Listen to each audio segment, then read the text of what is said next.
Very good evening. Welcome to the State of Business on our television. I'm Sachin Ratnayaka. Let's look at the headlines first. 15 million US dollar grant for the promotion of Buddhist ties. Indian Foreign Secretary's visit assures. Health System Enhancement Project will receive another 110 million US dollar loan. Asian Development Bank announces. News in detail. Visiting Foreign Secretary of India Harsh Vardhan Shringla stressed the necessity of working together to meet the economic challenges faced by both India and Sri Lanka as long-time known friends. Indian Foreign Secretary made these observations at a function held at the Temple Trees this morning during his 4-day official visit in Sri Lanka.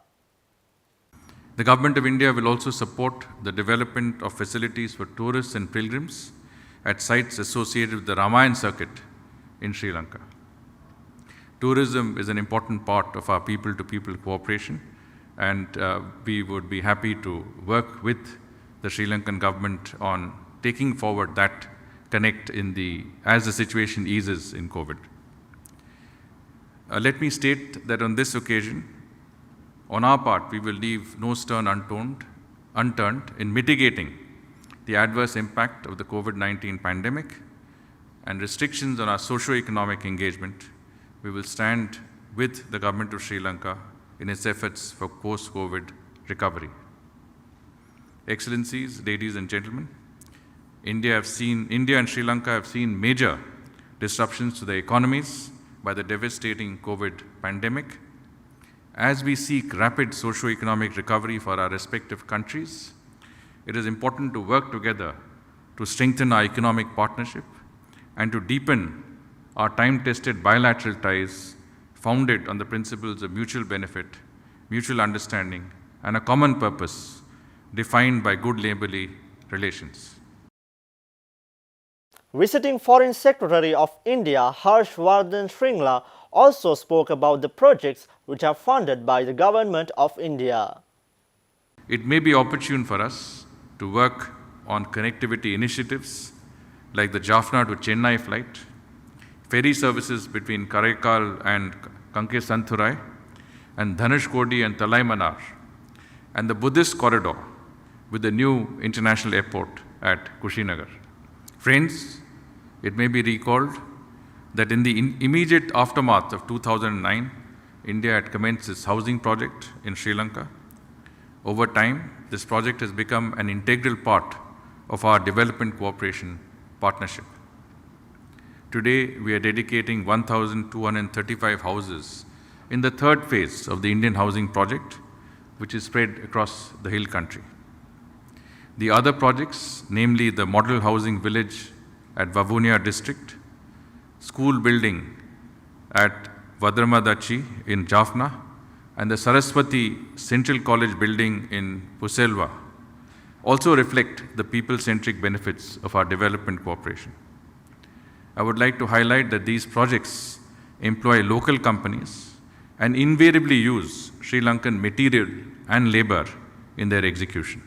I hope in the coming months, the two sides will be able to complete some of the remaining projects like the Dambula cold storage plant, trilingual school at Polonaruva, and the school of Kandyan dancing at Palikale, whose project had been impeded by the restrictions imposed by COVID-19 and the attendant administrative challenges. Minister of Foreign Affairs Professor G.L. Piris, who also addressed the gathering at the Temple Trees, said that India's assistance are absolutely for people-centric development. Foreign Minister Professor Piris also appreciated the Indian Prime Minister's announcement of 15 million US dollar grant for the promotion of Buddhist ties that aim to deepen people-to-people linkages between the two countries. Sri Harshvardhan Shringla, in his remarks to us just now, spoke of people-centric programs. And the projects that we are initiating today offer ample testimony to the richness of that heritage.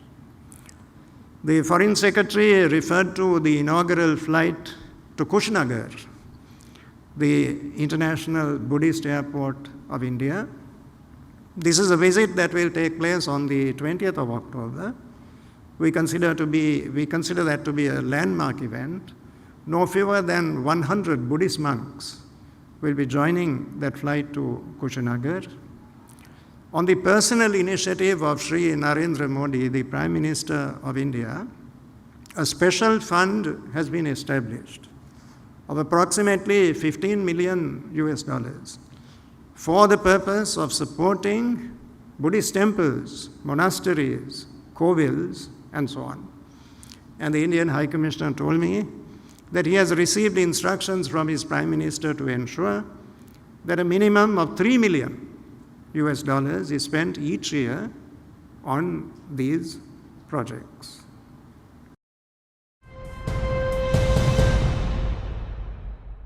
Stay tuned for more news. We'll be right back after a small commercial break.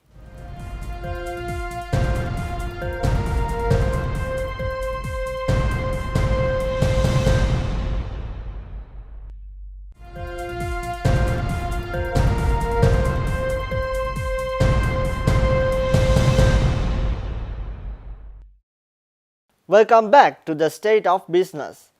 Governor of the Central Bank of Sri Lanka, Ajit Nivard Cabral, unveiled the 6-month roadmap for ensuring microeconomical and financial system stability last Friday. Governor Cabral assured that as they have already made the plans, his team will stick and work on it and will reach the expected results. I was the governor previously. We had several conversations with our investors all over the world. And the most important part of those presentations was how we, at the beginning of the year, we said we would do this, and by the end of the year, our report card was almost 100%. So that is a bigger endorsement than anything else. So we have to set out a plan, stick to that, work on that, and ensure deliveries. I'm particularly happy to see one of the former board members who was there with me in the previous term, Mr. Neelo Mugilia here. We worked together to ensure that those plans that we had put out to the people were delivered on time and on target. So we want to do the same thing this time around as well. These plans that we just announced to you, what we are going to do, we would diligently work on that to ensure that those would be delivered on time. I'd like to give you a summary of what we have said so far. I'll make it a little brief and point-oriented so that it will be easy for people to absorb. 1. Intervene in the forex market by providing the funds to finance the country's energy bills and thereby to infuse liquidity. 2. Promote investments in rupee-denominated government securities with a guarantee on the exchange rate. 3. Strengthen mandatory conversion of export proceeds. Central Bank Governor Cabral also said that Sri Lanka will consider buying back some of the international sovereign bonds due in 2021 if they continue to trade at steep discounts. Assuring that Sri Lanka will not default and will make payments on time, he also added that there is a $500 million issue due in January 2022 and $1 billion in July. Request the government to tax profits of exporters at 28% and not 14%, where forex is not repatriated and converted, of course within the limits that have been specified. 5. Expand the moratorium while also providing liquidity support to affected finance companies. Stop parate executions and repossession of vehicles in the next 6 months for pandemic-affected borrowers. 7.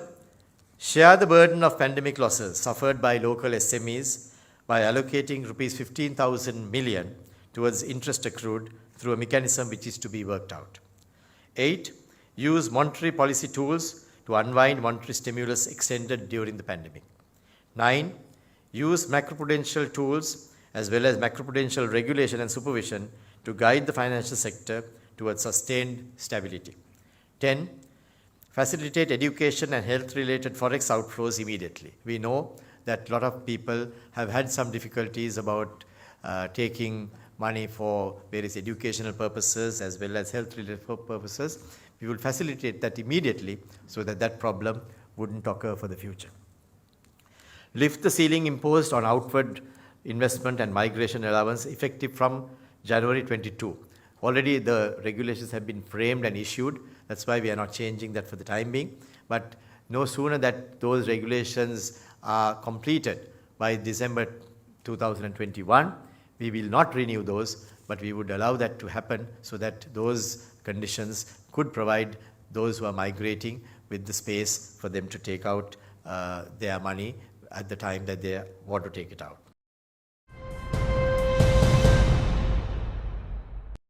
The Asian Development Bank has approved a $110 million loan as additional financing for the ongoing health system enhancement project that is improving the primary healthcare system in Sri Lanka.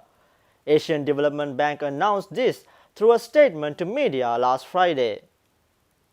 Asian Development Bank stated that the health system enhancement project approved in October 2018 is upgrading to primary medical care units and division hospitals in Central, North Central, Sabaragamuwa and Uva provinces of Sri Lanka. It is also strengthening health information systems and disease surveillance capacity as well as supporting policy development, project management and capacity building in the sector. The project also provided crucial resources for the immediate emergency response to the corona disease pandemic in March and April 2020. Asian Development Bank expects the additional financing will replenish reallocated funds from the ongoing project used for the COVID-19 response.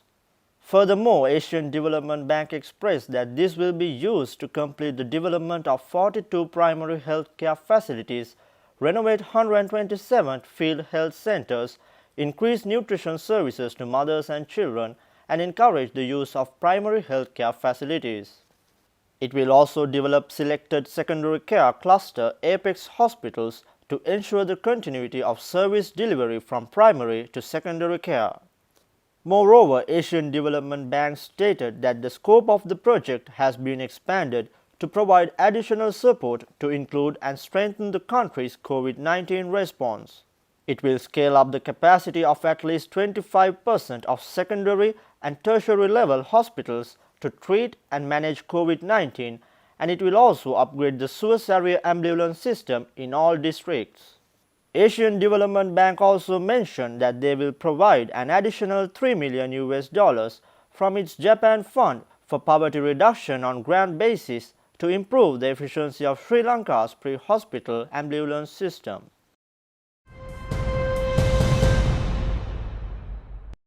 Stay tuned for stock updates. We'll be right back after a small commercial break.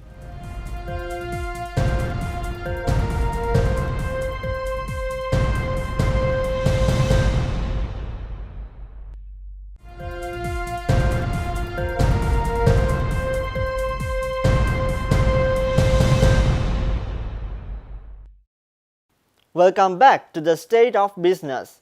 Colombo Stock Exchange ended on a positive note today.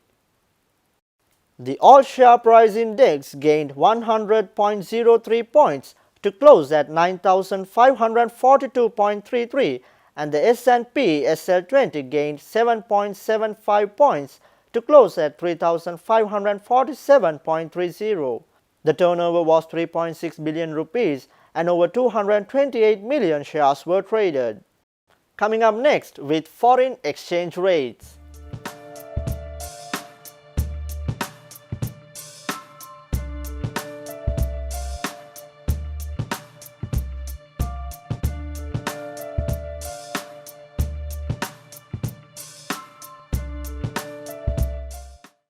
With that, we wind up today's news. Thank you for watching. See you tomorrow with State of Business at the usual time. Until then, take care. Good night.